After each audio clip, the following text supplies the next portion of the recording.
Vasco continua ativo no mercado, viabilizou o acerto. Forte interesse do Cruz Maltino em zagueiro. Mercado da bola, interesse revelado. 5 vezes mais, a imprensa mexicana falou e muito mais. Você, torcedor vascaíno, seja bem-vindo aqui no canal exclusivamente criado para você.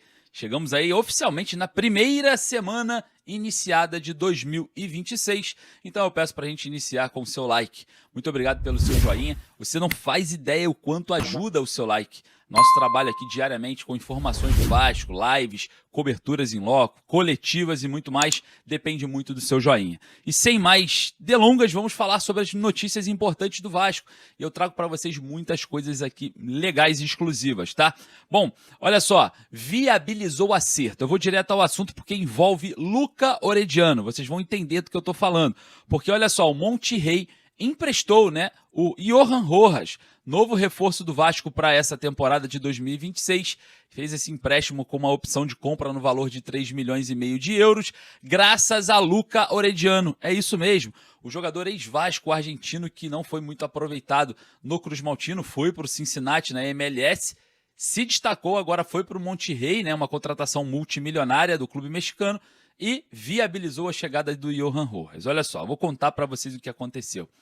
Johan Rojas estava emprestado ao Necaxa do México. Não fez uma grande temporada, não vinha fazendo, na verdade, uma grande temporada no México, né? O Necaxa não está bem na competição e voltou, encerrou-se o contrato de empréstimo entre Monterrey e Necaxa no meia ofensivo Johan Rojas. Com isso, o Vasco fez uma proposta, foi aceito, o jogador vem ao Vasco. Mas antes, o Monterrey tinha viabilizado a contratação do ex-Vasco, Luca Orediano.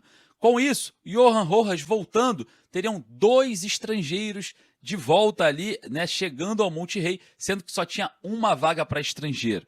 Então, como o Monterrey já tinha contratado o Luca Orediano, já estava praticamente certa a contratação. Quando o Vasco fez a proposta, não pensaram 2 vezes em emprestá-lo novamente. E, claro, com essa ideia de uma liga um pouco mais forte, que é o futebol brasileiro, valorizar ainda mais o jogador, que o Vasco tem uma opção de compra num valor considerado bom ao Monterrey, né? Dentro do clube foi considerado um valor bem interessante. Então, com a chegada do Luca Orediano, era impossível a integração do Johan Rojas no Monterrey do México, viabilizando assim a chegada, viabilizando o acerto com o Vasco, hein? Olha só, hein? Chegada do Luca Orediano ajudando o Vasco no mercado, se realmente o Johan Rojas era o alvo do Cruz Maltino, um dos alvos principais do Vasco nessa janela. Uma janela que parece que o Vasco não vai impactar, mas vai fazer ali algumas contratações de preenchimento de elenco e muito mais. Algo que eu acho muito ruim,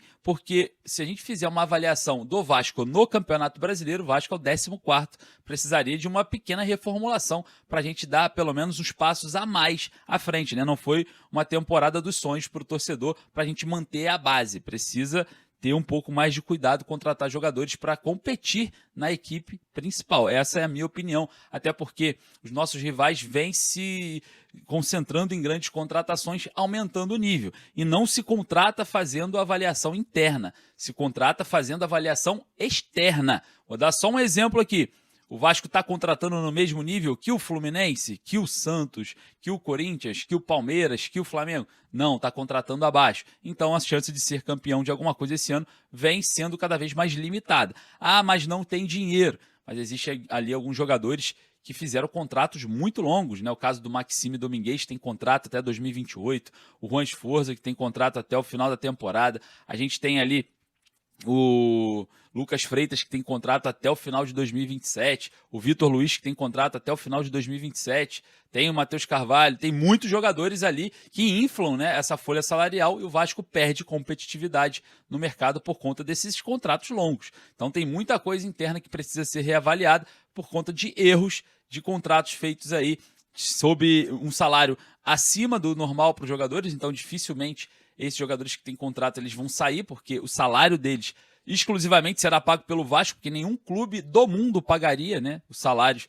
que foram destinados a esses jogadores, e aí o Vasco fica preso no mercado por conta dessa folha salarial inchada e inflada, né? Bem complicado a gente falar sobre isso, mas é a realidade. Infelizmente, é um erro, né, de rota, um erro de administração, que a gente, infelizmente, faz com que o clube, o Vasco, não tenha sobra de grana para ser competitivo no mercado. Enfim, quem são os responsáveis? A gente precisa encontrá-los e cobrar, porque é inadmissível um contrato de até 2027 com o Vitor